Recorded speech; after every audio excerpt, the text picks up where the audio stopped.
Stanley Kubrick, the American director, producer, photographer, once said while he was filming The Shining by Stephen King, anything that says there's life after death is an optimistic story. John Robert Colombo, Canada's Mr. Mystery, once said when he goes to a function and there's people milling about, he says to them, "Have you seen a ghost?" And the person will respond, "No, I have not." And then there'll be a pregnant pause, and then all of a sudden he'll say, "Do you know anybody who has?" And then they say, "Well, yes, actually, my aunt, uncle, mother, brother." And that's what I'm talking about here today. My name is Bice-Matheson, and I have written an ebook available online called Wake Me Up Inside. And yes, you guessed it, it is inspired by the wonderful Evanescence's song, originally called Alone, then called Bring Me to Life, and now the title Wake Me Up Inside is stuck, which is also the title of my ebook.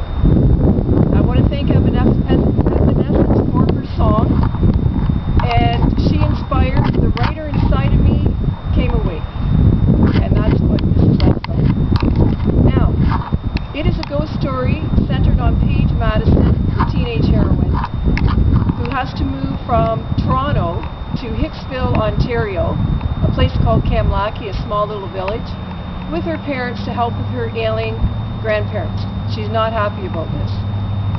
And it's about her experience at this new place. There's a haunting there. It's scary, so I do say read it for yourself. And the actual truth of the matter is this: that book was written because my family, my husband, son, and I lived in a house. We moved in 2000, and it was haunted for a decade. And the first day that we moved in, we put the key in the door, my son and I rushed on in, and all of a sudden there was flies everywhere. We both kind of stood back and said, "Oh no, poltergeist," because that was our favorite movie, of course. So we found later on that it was a dead squirrel that was in the fireplace, and that was fine. But as time went on in the house, we kind of felt on edge. You know, we just weren't sure why. Didn't want to spend a lot of time there. We were all really busy in our lives. And unfortunately, in 2004, I lost my father in November, and I lost my mother 9 months later in August of '05, and that's when the fun began. So the reason why I'm talking about this today is to warn people. If you are experiencing a negative haunting, which means a bad haunting, it's not fun, you know that, you know, it's cold spots, things like that, then I'm here to say to you, don't mess with it. Because looking back on it, we sort of let it happen. We fed the energies through our fear. Our dog would go and sit in the middle of the room and bark at something that looked like it was 2 feet away. We couldn't see what it was, but he often did that. It was the typical bells ringing in the house. I had bells on the door knocker, like on our doorknob, and shake, shake, shake, shake, shake would happen while we're talking away, and that scared us completely.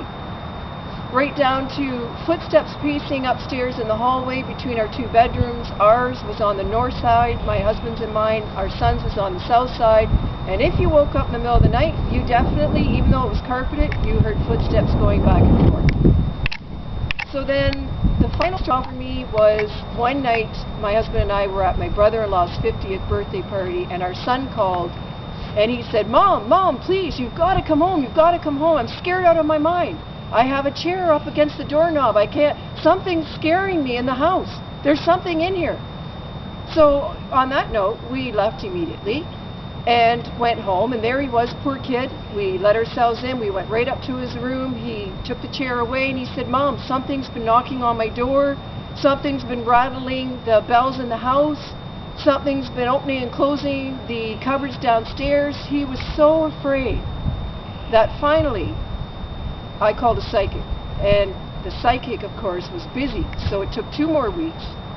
And in that time, because we were so afraid, and the energy is growing, of course, all of a sudden one day I was in my bedroom bathroom, and I said, if you're really here, if somebody's really here haunting us, could you please give me a sign? and I was holding a glass of water, and no kidding, I felt it move my arm and shove it. And it went all over my makeup and everything. I wasn't very happy. And so that's when I knew, oh my God. So then at that point, I went to the top of the stairs, and honestly, it felt like something really wanted to shove me down the stairs, and I felt it more than once. And that's when I called the psychic back and said, you have to come right away. So in enters the psychic, comes into our house. He's thinking, isn't this nice? It's lovely, blah, blah, blah. Finally, he comes to the upstairs of our house, and he goes, your mother's here. He did not know my mother was deceased. And I said, well, yeah, she died, year before. And so sure enough, he says, well, she's protecting you. And my first thought as a mom was, well, protecting us from what? But in front of her son, I didn't want to say anything. So as he started to talk, all of a sudden he went pale white as a ghost is the expression, and all of a sudden grabbed his neck, said, I can't breathe, started to choke, and took off past us down the stairs and went out the front door. And he stood on the front porch and he said to me, Leanne, what you perceive is something I go around the country and prove to people that it exists. And I can't help you. And that was it. He left us hanging. That wasn't a very good first experience with a psychic, but it also helped me on my journey to figure out what to do to get rid of the entity or whatever it was haunting us in our house. Through this time, I wrote my ebook called Wake Me Up Inside, and right now I'd like to read a little bit of an excerpt to you, just so that you can understand what kind of a writer that I am. So here we go. Just got to turn on my e-reader. I don't know if you have an e-reader. They're the best thing, the best invention. If you ever want to do research, you can find it in seconds, wireless. And just having a momentary glitch here. We're in the cemetery. Gee, ha ha ha. Wonder if that has anything to do with it. Anyways, here we go. This is my ebook called Wake Me Up Inside.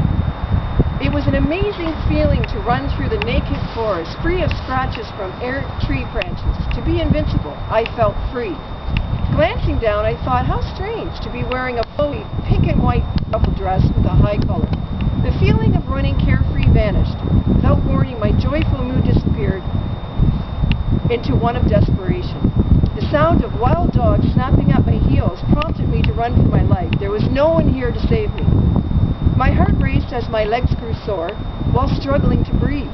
I was desperate to survive, so desperate, in fact, I knowingly jumped off the edge of a cliff.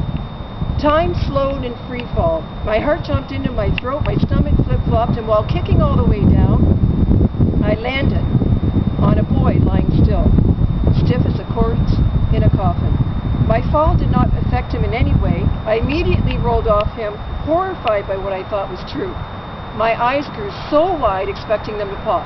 Recoiling, I noticed he was dressed in a black suit with a single red rose placed carefully in folded hands upon his chest. Rising slowly, I nervously looked around. There, in the tall grass, stood a little girl with long blonde hair tied back by a blue ribbon. She stared intently at me. Waking with a start, beads of sweat rolled off my forehead and dripped onto the bed sheets. Clammy, I felt like throwing up. Glancing out through the bedroom window, I guessed it to be after midnight. The brightness of the summer solstice moon created shadows through the maple trees that danced across the bedroom walls, taunting me upon awakening from my most horrific nightmare. I fell back into a troubled sleep until morning. Happy haunting,